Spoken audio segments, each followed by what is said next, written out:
All right, Dolphins fans, this is it. It is quite literally do or dive time because playoff football is here. And like one of the people in the comments of the first preview video this week, which if you haven't checked out yet, by all means, please go back and do so. We dove in to some key matchups to watch, some keys to victory in this wild card matchup.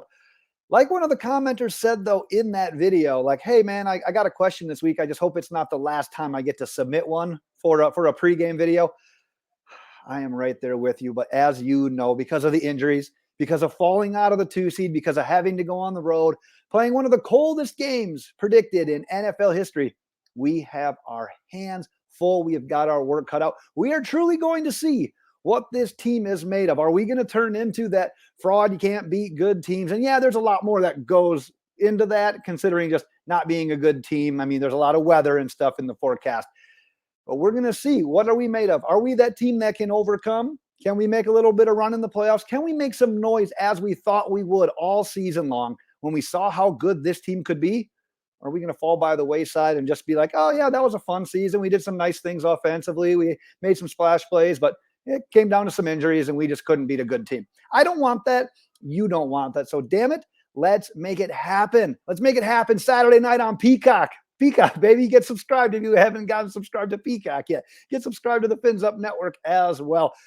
But today we are talking that wild card matchup, Dolphins, Chiefs. We're going to discuss some of the latest news, some of the latest injury report. We're going to hit on viewer questions that were submitted throughout the week. We'll get to our final score prediction. But before we do that, I got to hear from you. In the comments, go ahead, drop your final score predictions. Curious to see how you've got this one playing out. We got the full injury report for both teams going on the scroll, all the random information, stats going on as well. But let's talk a little bit about that injury report because, man, that's one of the mottos of the year, right? Dolphins injuries, they kind of go hand in hand. Well, one thing we already know, Xavien Howard has been ruled out. We saw that one come in even last week, basically already. What does history tell us? That means it's Jalen Ramsey. That means it's likely Eli Apple on the other boundary and Kader Kohou in the slot. Do we want it to be different? Would we like it to be different? Sure, absolutely.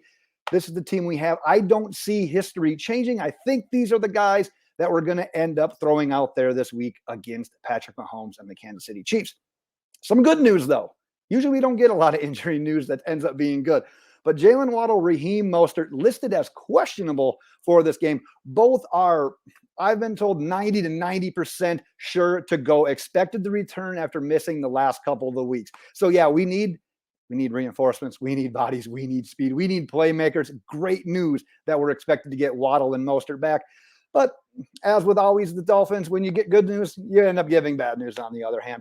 Both Jevon, Holland and DeShon Elliott are listed as questionable. Been told that the team would be pretty damn surprised if either of them are healthy enough to give it a go. So is there a chance? Sure. Is it likely?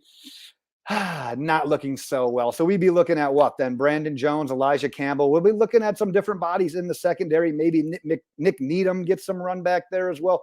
We'll see how things shake out in the secondary, but don't get too expected. Don't expect to see Jevon Holland and DeShon Elliott is what I'm trying to say. What else do I have on the injuries? I think that's it. Let's jump into some questions as always. Thanks to everyone, even throughout the entire year, that submitted questions for these videos. This is quite often how I do these final preview and prediction videos. Like to see what all the listeners want to know about in regards to the team, in regards to things that are going on in that game. So thank you once again. I try to get to as many as I can every week. I'll stop blabbering so we can jump into as many as we can this week. First one from Chris. Do you expect more wide receiver screens and sweeps compared to usual due to the weather? There's a common denominator in this game with me, with the fans, with everyone. It's the weather. And in regards to this question in particular, for how likely that actually seems, I'm probably going to say no. And there's a couple of reasons here. In regards to screens are very timing based. Everything needs to be quick. Well, if the grass is slippery, if there's snow, if there's wind, that's going to impact things on the quickness and the timeliness of this. Will we run them? Maybe, possibly, depending on what kind of coverage maybe even the Chiefs are throwing out there, because they don't want to get burnt deep either. That's something they don't want to give up in this game. So yeah, maybe we see some, but I don't think we're going to run more than we typically would just because of the weather. And when it comes to the sweeps, tell you what, I'm all about finding creative ways to get our playmakers the ball in space. However, but with the forecasted weather, once again, the track is probably going to be a little bit slower. Going east to west in the run game, it could work. Once again, it could work. There's plays where it could succeed. More often than not, I think you're going to want to be going north and south. So jet sweeps, yeah, I want to find creative ways to get Jaylen, Waddle, Tyreek Hill the ball. At the end of the day, I think we're going to be most effective running the ball going north and south. Think about that Bills game towards the end of the year, end of the year last year when Raheem Mostert was just getting it going in between the tackles. That's kind of what I expect to see more of. Next question from Dean. What is the most important skill or attribute a team needs in cold weather? If you look at like an individual position, like let's look at quarterback, the most important position basically in sports. You want a big guy that can handle getting hit, because when you get hit in the cold, it hurts like hell, especially compared to any other types. But you want a big size quarterback. You want a quarterback with big hands that's not going to fumble the ball, lose the ball, get strip sacked, because you don't want turnovers. You don't want to set up the team with short fields in a game like this. So in this situation, advantage Mahomes and the Chiefs. I'd be crazy if I said differently. But at the end of the day, important skill attribute is like, God, if you can just play in these conditions more often than your opponent, I think you have such an advantage. And that's what kills me in this game. That's what I hate the most about falling from the 2 seed to the 7 seed. It's like, man, we could have played the majority of the playoff games in Miami, where we don't necessarily have a home field advantage at that point. If you think about playing in like 70 some degree weather, it's a neutral playing field. Miami doesn't have an advantage in that situation. We go to Kansas City where it's going to be negative with the wind chill. That's an advantage Kansas City. And even at this extreme, everyone's going to be cold as hell. Everyone is going to be cold as, I can't even describe it any other way. It's going to impact both teams. But man, the Chiefs are just so much more used to that. It's geography, it's climate. This is what we're used to. So quite honestly, it's just being around it, being in it more often is going to be what kind of benefits them more. And I think in that situation, it's advantage Kansas City. Kangaroo Bob, I believe it used to be RF Gain. A good shout out there. Correct me if I'm wrong, but I think I got you right on this one, Kangaroo Bob. Do you think the forecasted weather means that both teams will run the ball more? If so, who has the advantage? Yes, I absolutely do. In the preview video, I talked about how the Dolphins still need to take shots downfield. We still need to try to use our speed as our advantage, but we need to do that to open up some lanes, to get people out of the box and make it so that our running game has that ability to not just constantly be going against stacked boxes. Because if you think, we're still out Isaiah Wynn, we're still out Connor Williams, we're still not full strength at the offensive line. We need to be able to extend that defense, get the safeties and linebackers farther away from the line of scrimmage to make our run game as effective as possible. In regards to who has the advantage, quite honestly, I like Isaiah Pacheco, but I think we got the advantage. If Mostert is back, as we anticipate him being back, if he can get going north and south, if we can get Jeff Wilson, I think he could be a very underrated piece to the puzzle in this game. He's a very physical guy.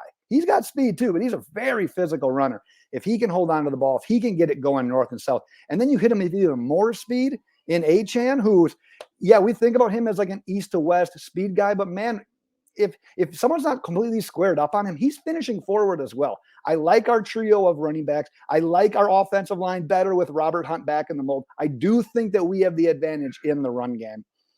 Let's go on to the next one. Jay Willie. Do you think we move on from Xavien Howard this offseason? So I kind of had some thoughts, but at the end of the day, I wanted to try to get the most accurate information. So I checked in on this with my guy that's connected with the team, and he said that Xavien Howard would love to stay with the Miami Dolphins. On the other side, the Dolphins would love to keep Xavien Howard. But there's a but. There's always a but, right? The but is he would likely need to restructure that contract to make it to the point where he's taking a pretty serious pay cut compared to where he's currently at to make that happen. Do I see that happen? I don't know. Xavien Howard has always been one of those guys that, like, as soon as a cornerback got an extension, he's like, I'm getting an extension. I want to be one of the top paid guys as well. But at the same token, he's getting a little bit older. He's 30? He's getting close to 30 if he's not already. He's getting to that point where he wants to win, and he's been with the same team his entire NFL career. That doesn't seem to mean as much in today's NFL as it used to. But for some of these guys, maybe it does. And maybe he likes Miami. And maybe there's an opportunity where, yeah, he'll take a pay cut because he's still going to be getting paid pretty good money. But to be able to play along Ramsey and Holland and Fangio's defense, if he likes what he's seeing this year, if he can overcome those injuries, and yeah, maybe if he takes a little bit of a pay cut, he can see it happen. So I don't want to speculate much more than that. I just know that both parties are interested in making it happen, but it's still going to take some work. Let's do one more here before we get into the prediction. Because of the weather forecast, does Tua get a pass if he doesn't live up to expectations in this game? From John there. This is a great question. And quite honestly, it got me thinking. And I would say, it seems crazy, but yeah, I do think he gets a pass. And the biggest thing is here, when you draft Tua back in 2020, I think it was, you know that he's never started a cold weather game. To this day, the coldest it's ever been when he started, I think it's like 29 or 30 degrees at kickoff. You knew what you were getting. You knew what you were getting. You were getting a smaller quarterback that doesn't have that prototypical size, that's never really played in a cold weather game. So it's almost like, yeah, we drafted a guy knowing that we're going to go to Buffalo, we're going to go to New York, and we're going to go to New England, where there's opportunity every year for it to be cold. And if you look at how he did last year in Buffalo, where no, the weather wasn't what it's going to be like on Saturday by any means, but it was still a little bit windy. It was still sort of cold. It snowed at the end. Tua did fine. Tua wasn't the reason we lost that game. But I'm also not going to blame him. Let's say he fumbles. Let's say he throws an interception and the Dolphins lose by 17 points. We're going to be pissed. We're likely going to have people that are out there questioning Tua, and I understand all of that. But at the end of the day, I'm not going to put, because we had to go on the road in what's predicted to be the third coldest game in NFL history, and say, well, our quarterback didn't perform, we got to get rid of him. It's such an outlier situation that I'm not going to overreact to one game. And like I said, we knew what we were signing up for. We play in the AFC East. Every team plays in terrible weather outside of Miami Dolphins. So we knew what we were getting into. I'm not going to hold Tua accountable for a long-term extension because of what happens on Saturday. Let's jump into the prediction, Dolphins fans. I've got it low scoring this time. I've gotten used over the course of the season saying, yep, Dolphins are scoring 35. They're scoring 38. I'm going 17-14. And I mentioned in the comments of the previous video that when it comes to the state of the Miami Dolphins and how we'll remember them this year, the season may kind of come down to that motto of nothing is really ever as bad as it seems. But on the same token, nothing's really ever as good as it seems, because the Dolphins team that lost by 28 to the Bills and got steamrolled by the Ravens and lost a game they should have lost to the Bills, that's not who we are. And then that's not who we are for a variety of reasons. One, injuries. That's not the team we imagined having out there. That's not who this team is. Another component of all that and us folding in those situations, it's like so much got put on the idea of not being able to beat a good team, where we beat a Chargers team in week 1 that was expected to be good. We were literally a possession away from the Bills game. We beat the Cowboys. That narrative is so weird to me. So no, it's not always as bad as it seems. But on the opposite side of that, we're not always every single week going to be the team that beat the Broncos by 50. You know what I mean? It's just like we almost got like, dude, our offense is next level, out of this world. Like we were never going to be able to live up to that. So you got to find some sort of happy medium. But the thing is, this team is good enough to the point where we should win a playoff game. We should win multiple playoff games. I had set the bar a couple of weeks back at the AFC Championship. Now, my bar's probably changed a little bit because we're the 7th seed and now we're playing all these games on the road. So my bar has changed a little bit. I feel like I can't be super disappointed if we don't make the AFC Championship game. But at the end of the day, if there was a year to beat the Chiefs, weather be damned. Let's forget about the weather. If there was a year to beat the Chiefs, it's this season. Their defense is probably the best that it's been during the Mahomes era. But at the same time, their offensive output and their offensive skill players are probably the worst, one of the worst that it's been during the Patrick Mahomes era. So I've said this last week, and I'll say it again. If not now, when? Because that's what it's kind of boiling down to for me. And I wish I felt a little bit better heading into the game. That's why I have the score prediction where it is. I'm just hoping we get that last second field goal. Maybe Jason Sanders has that magic from that Cowboys game again on Christmas Eve, and we can really eke one out here. We're going to have to earn this game, though, Dolphins fans. I see it being super low scoring. Could potentially be one of those situations where the team that commits the turnover ends up getting screwed. Team that has the ball at the end maybe can make the play and get it done. At the end of the day, I'm just excited for this damn game to be here. I need to know. I want to know. I'm glad we're playing on Saturday so we can just have that clarity throughout the weekend. But I do want to hear from you. Like I said, drop your final score predictions in the comments. Let's carry on the conversation leading up to game time. Let's not let this be the final preview and prediction video of the season, Dolphins fans. But like I said, thanks to everyone that submitted questions, that's been with us throughout the season. I don't want this to be like a farewell, the season's over situation. I just want to give some credit back where it's due. That is my time for today, though, Dolphins fans. We will be back with the Dolphins Chiefs recap after the game. Until then, Dolphins fans, fins up.